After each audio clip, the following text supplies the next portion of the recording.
Vauxhall Victor FD 1967-72. The FD 1966-74 was released at a time when the UK was undergoing a currency crisis as well as increasingly militant labour relations, resulting in rising prices and reduced quality.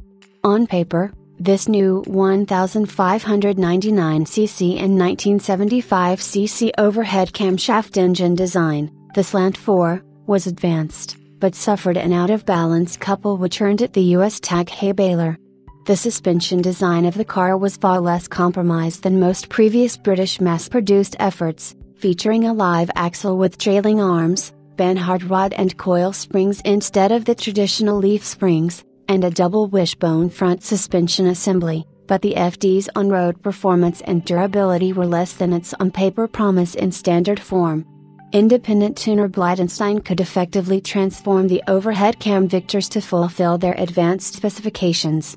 The FD Victor was first shown at the October 1967 British Motor Show. The FD, however, departed from the traditional Victor family car bench front seat norm. There were still models with bench seats however, and could be ordered with comfortable contoured bucket seating front and rear. This was standard on the Victor 2000, later 2000 SL with a facelift for 1970, and optional on the Victor 1600, renamed Super with the 1970 facelift. Bucket seats were standard on the more sporty VX4/90 and 6-cylinder Vauxhall versions, with the latter having reclining backrest as standard from 1969. All bucket seat models dispensed with the column shift and adopted a 4-speed floor shift, with overdrive standard on manual VX4/90S and optional on the Vauxhall. The Vauxhall combined the body of the Victor FD, from 1972 Victor FE, with the 3.3-liter engine from the Vauxhall Cresta. In February 1968 Vauxhall launched the Vauxhall Vauxhall, which was in effect a marriage of the Victor FD body with the 3.3-liter 6-cylinder engine hitherto offered only in the larger Cresta and Viscount models. The Vauxhall offered a claimed 123 bhp, 92 kilowatts, 125 PS, of output compared with 88 bhp, 66 kilowatts, 89 PS, from the 2-liter 4-cylinder Victor, also featuring correspondingly larger front disc brake calipers.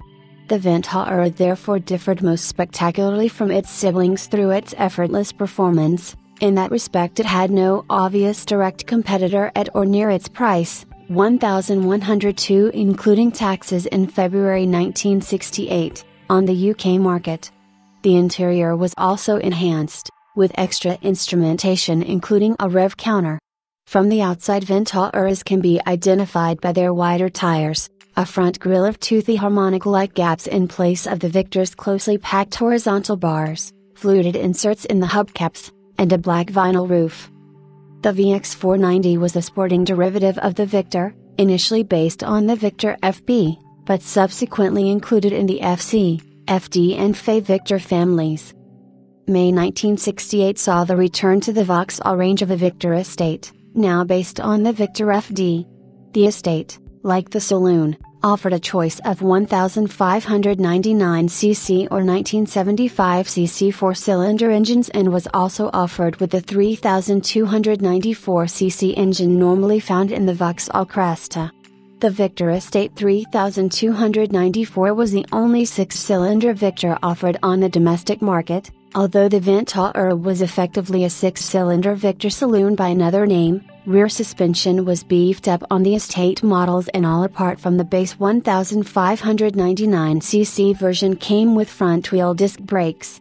As on the FD Saloon, however, the standard transmission was a 3-speed manual gearbox controlled from a column-mounted lever. A 4-speed box with a floor-mounted gear lever was available at extra cost on the 4-cylinder models, although it was included in the overall package for buyers of the Victor 3294cc Estate. The floor-mounted lever was set well forward to enable it to remain clear of the bench front seat which was standard in the 1599cc versions.